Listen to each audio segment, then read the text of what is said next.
The forest was alive with whispers. Strange cries echoed between trees that seemed too tall to belong to any natural world. Their branches curled like claws, dripping with glowing vines that pulsed faint blue in the shadows. Jack Turner pushed through them with slow, careful steps.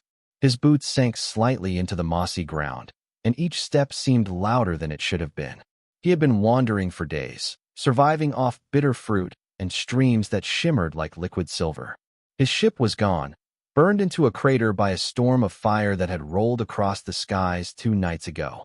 There would be no rescue beacon, no quick return home. Just him, alone, or so he thought.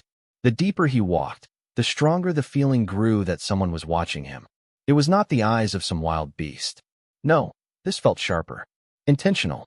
He kept his hand near the pistol strapped to his side, though he doubted the small human weapon would do much against the giants he had seen stalking these woods.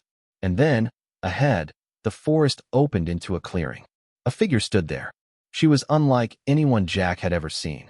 Tall, lithe, with skin the shade of polished bronze and eyes that gleamed like molten gold. Her dark hair was braided with feathers that shimmered when the faint wind touched them. She wore armor made of some scaled material, sharp and elegant, and in her hand was a long spear tipped with black crystal that seemed to hum softly, as if alive. She did not speak at first. She simply stared at him, her golden eyes narrowing. Jack raised his hand slowly. "I am not looking for trouble," he said, his voice careful, steady. But she did not understand his words.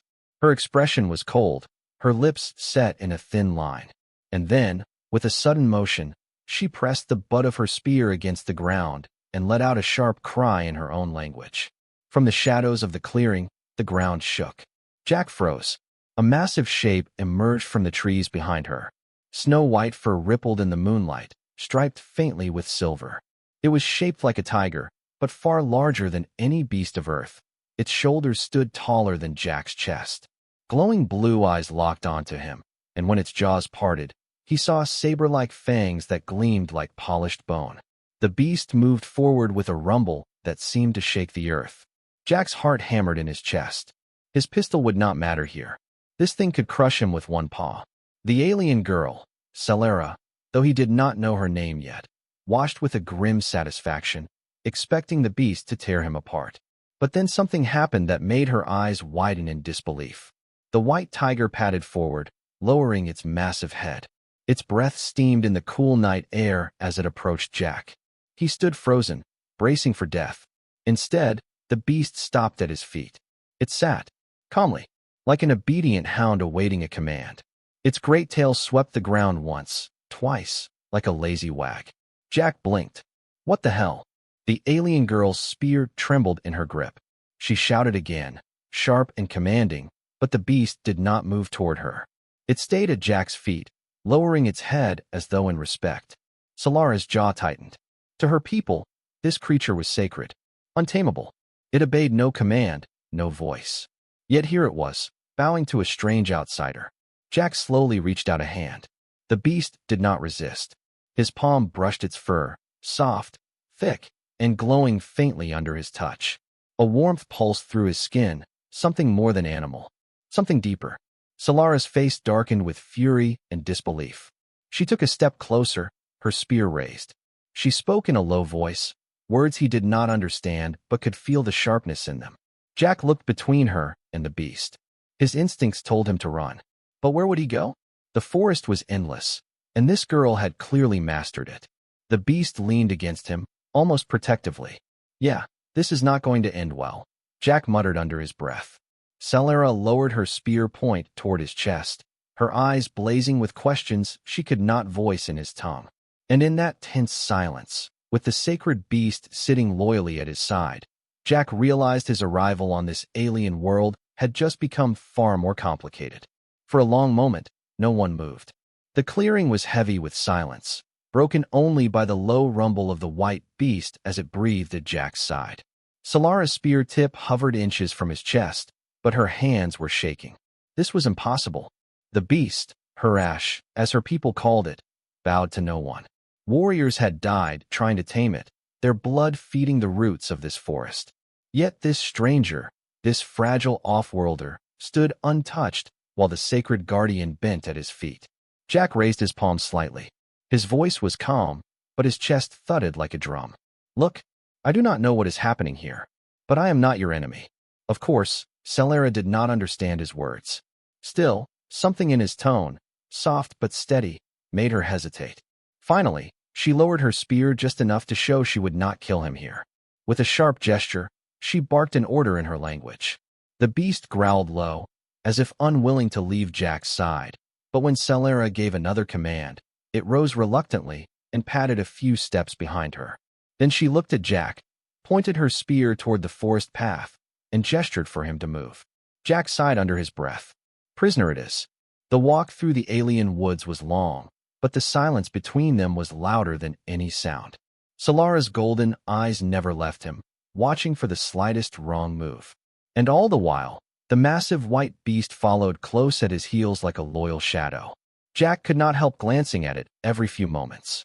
The way its fur shimmered faintly, as though catching light that was not there. The way it walked, graceful, controlled, intelligent.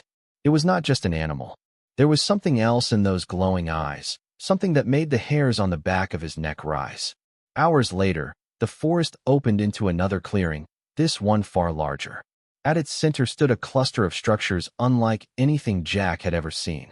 Homes woven from living roots and crystal shards that pulsed faintly with light.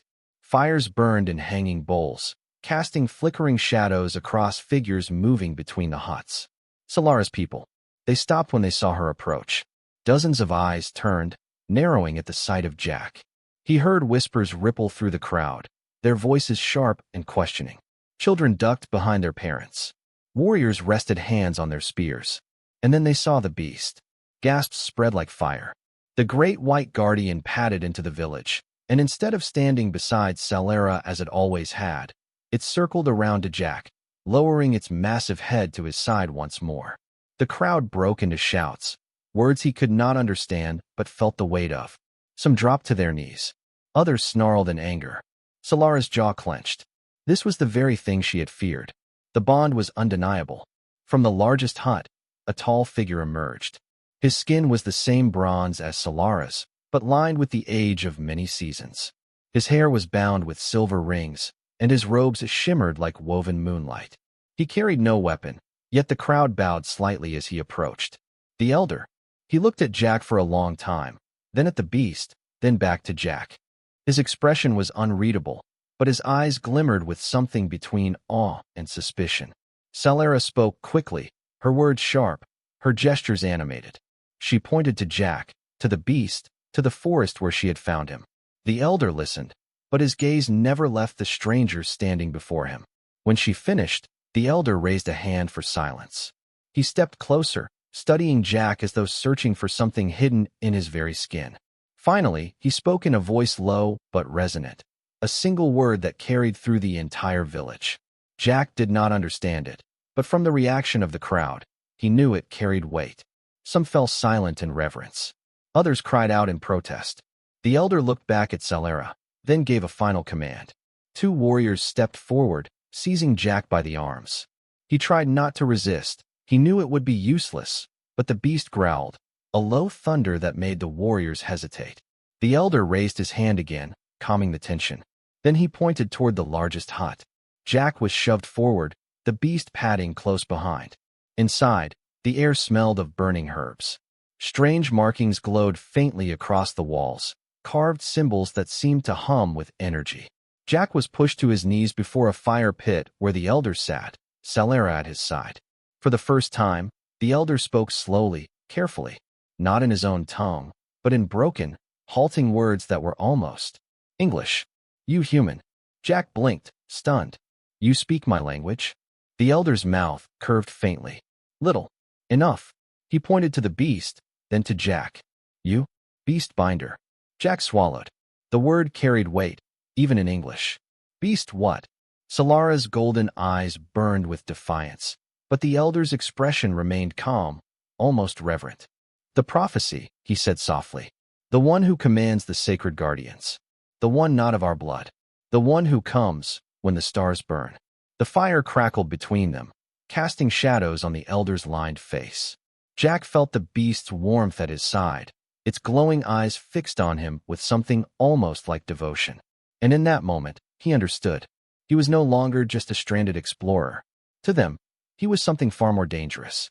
The word beastbinder hung heavy in the air. Jack did not fully understand it, but from the looks he received, he knew it was not just a title. To some, it was reverence. To others, it was fear. The elder's voice carried again. You are not Chance. You are called. Jack shook his head. No, I am just trying to survive. I do not know anything about your beasts or your prophecy. The elder's eyes softened, but his answer was firm. The beast knows. That is enough. Behind him, Selara's jaw tightened. She stepped forward, her spear pressed to the floor. Her words tumbled quickly in her own language, sharp and bitter. Though Jack could not understand them, her anger was clear. The elder listened patiently, then raised a hand to silence her. His reply was measured, final. Selara's golden eyes blazed, but she bowed her head, lips tight with frustration. Jack exhaled, rubbing his temples. Great. I have no idea what either of you are saying, but I am pretty sure I just got myself drafted.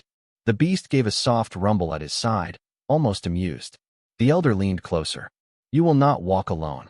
He nodded toward Selara, will walk with you, guard you, until the truth is known. Selara's head snapped up, her expression caught between disbelief and fury. She spoke again, pointing sharply at Jack, her voice rising. But the elder's decision was final. Jack gave her a helpless look. Guess we are partners now. Not that either of us asked for it. Before Selara could snap back, another voice cut through the chamber. Low, sharp, filled with venom. From the shadows near the entrance, a warrior stepped forward. Taller than Selara, broader in the shoulders, his armor gleamed with polished black scales.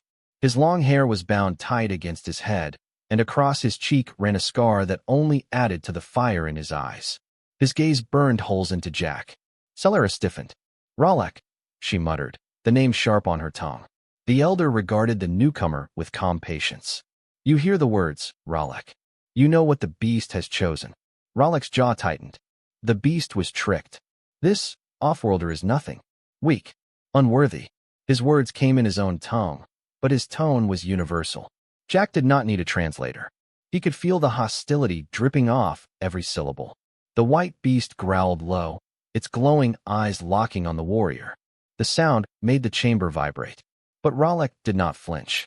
He took a step forward, pointing his blade toward Jack. His voice rose, cutting like steel. Test him, or I will. The crowd that had gathered outside the elder's hut echoed with murmurs. Some nodded, others shouted in agreement. The word beastbinder meant power, meant destiny, but to Ralek, it meant challenge. The elder's expression remained unreadable. After a long silence, he spoke a single word of judgment. The murmurs turned to shouts of approval. Jack frowned. I am guessing that was not a good word. Selara's eyes flicked to him, her frustration barely contained. Trial, she hissed, the only English she spat at him that night. Jack's stomach dropped. Yeah, thought so.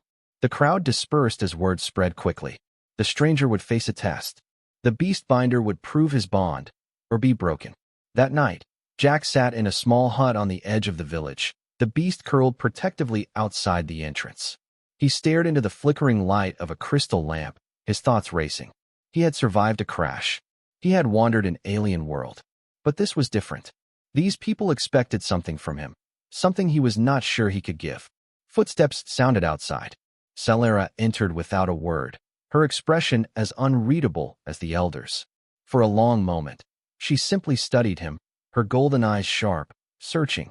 Finally, she spoke, not in English, but in her own tongue, slow and deliberate, as though trying to force him to understand. She pointed to herself. Selara. Jack blinked. Selara. Her gaze softened slightly, then hardened again as she pointed at him. Jack, he said quietly. She repeated it, her voice like steel. Jack. The beast rumbled low, as if approving the exchange. Selara's eyes flicked to it, then back to him. She said a string of words, but only one was clear enough to stand out, repeated twice. Beastbinder. Jack sighed. You keep saying that like it is supposed to mean something. Her expression did not change, but for the first time, her eyes softened just slightly. Not kindness, not yet, but curiosity. Then she turned sharply and left, the curtain falling behind her. Jack leaned back, staring at the ceiling. His mind raced, but one truth was clear. Whatever trial awaited him, he could not face it alone.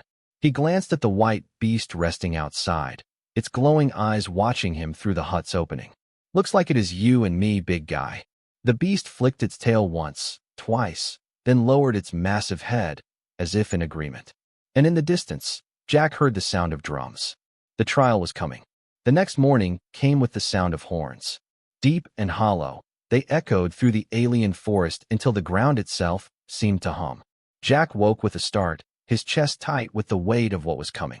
Outside his hut, the village was alive with motion. Warriors painted their faces with streaks of silver ash. Children climbed onto rooftops to catch a glimpse of what was promised. The trial of the beast binder had not been spoken of in generations, but now it was here. 2 warriors arrived to fetch him. They did not speak, only gestured sharply for him to follow. The white beast padded close at his heels, growling when one warrior pushed him too roughly. They both stepped back quickly. No one wanted to be near its fangs when it bared them. They led Jack through winding paths until the forest opened into a natural amphitheater. Steep cliffs circled a wide pit of stone, its floor etched with old carvings that glowed faintly in the morning light.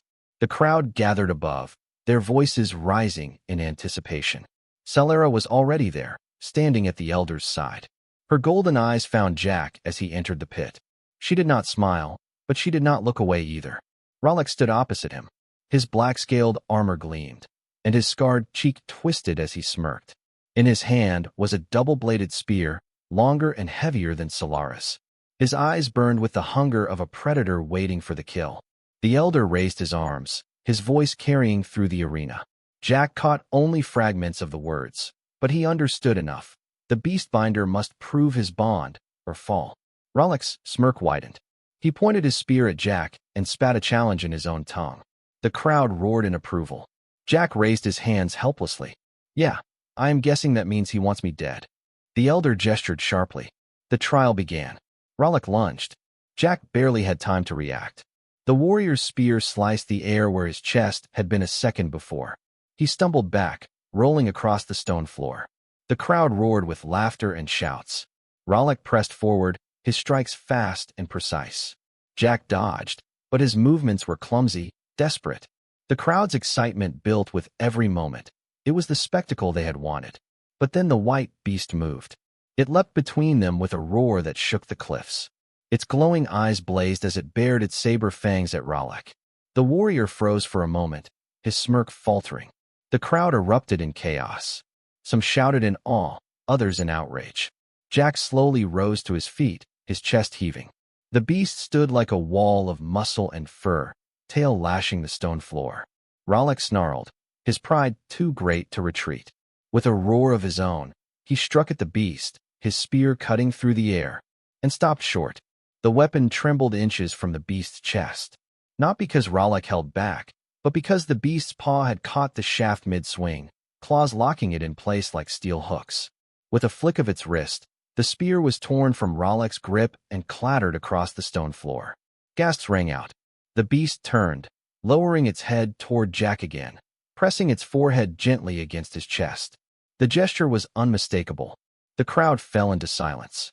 Even Rollick stood frozen, his chest heaving, his pride burning in his eyes. The elder's voice rang through the amphitheater. The single word he spoke was one Jack understood without translation. Beastbinder. The crowd erupted again, this time not in laughter, but in something heavier. Some cried out in anger. Others dropped to their knees, chanting the word again and again. Selara's golden eyes never left Jack. There was no anger in them now, no denial. Only something sharp and complicated. Fear, maybe, or recognition. Rollick picked up his fallen spear, his face twisted with rage. He spat at the ground near Jack's feet, his voice low but filled with venom.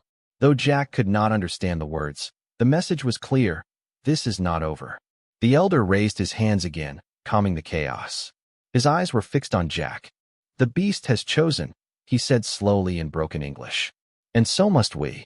Jack exhaled, trying to slow the pounding of his heart. The beast pressed closer, its warmth steady against him.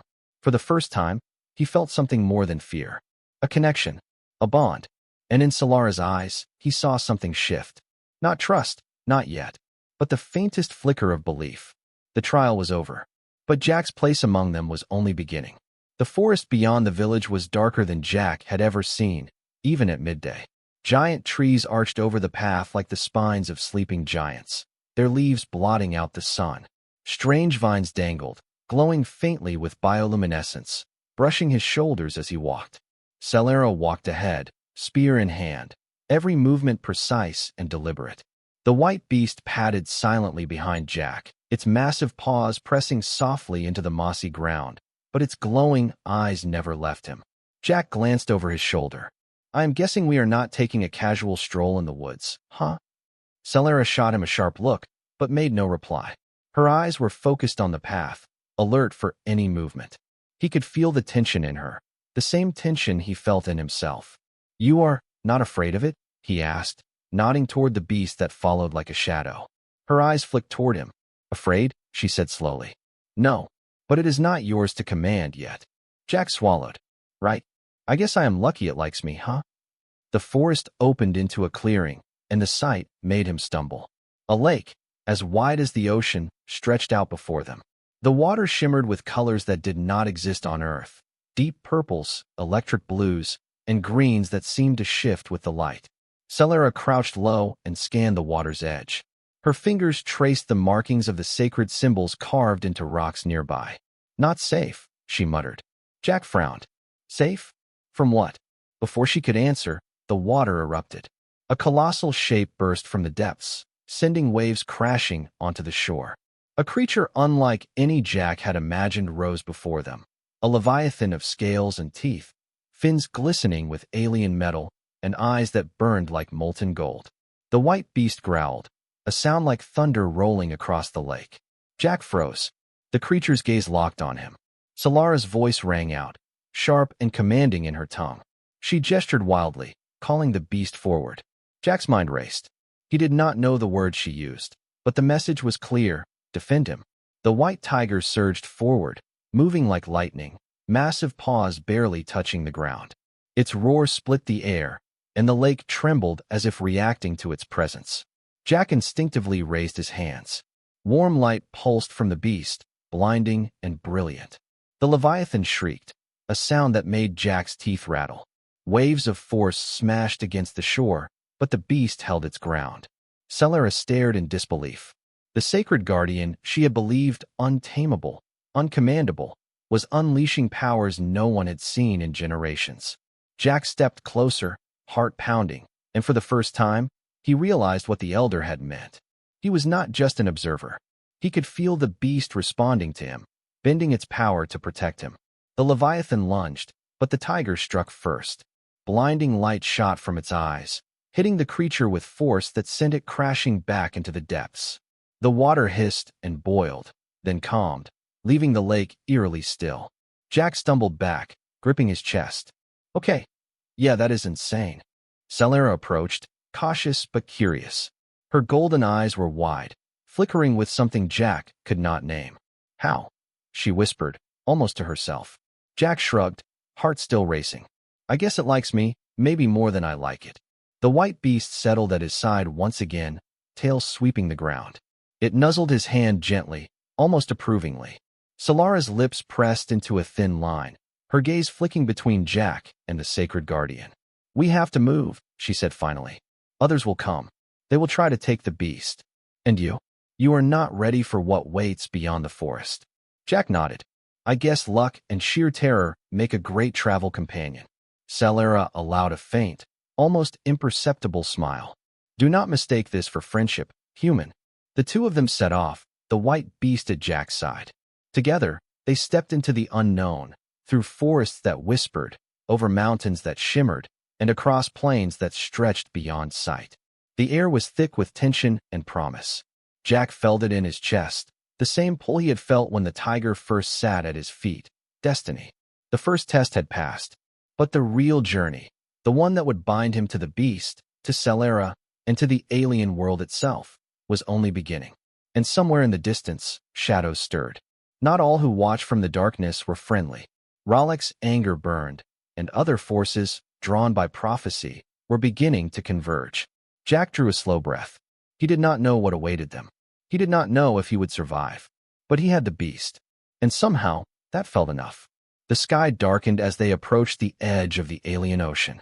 Waves crashed against jagged rocks, the water glowing faintly with alien bioluminescence. The air smelled of salt and ozone, sharp and heavy. Jack's heart thudded in his chest as the wind whipped around them. Selara's eyes scanned the horizon, sharp and alert. "It is here," she said, her voice low, almost a hiss. The Leviathan rises once more. And this time, it is angry. From the depths, the ocean roiled violently. Jack froze. A colossal shape broke the surface, taller than the tallest trees they had passed in the forest, scales glittering like molten metal. Its mouth opened wide, revealing rows of jagged, ivory teeth. Eyes burned like twin suns, focused on them with pure malice. The white beast stepped forward, massive paws pressing into the sand, fur bristling. Its glowing eyes locked onto the Leviathan, and Jack felt a familiar pull in his chest. The bond. Jack raised his hands instinctively. "Do what you do," he murmured. The tiger roared, a sound that split the sky. Blinding light burst from its eyes, washing over the waves. The Leviathan shrieked, thrashing violently as it was pushed back. But it was far from defeated. Its massive tail lashed, sending a wall of water crashing toward them. Selara leapt, rolling behind a rock. Jack barely managed to keep his balance, feeling the wind and spray lash his face. The beast surged forward, faster than thought possible.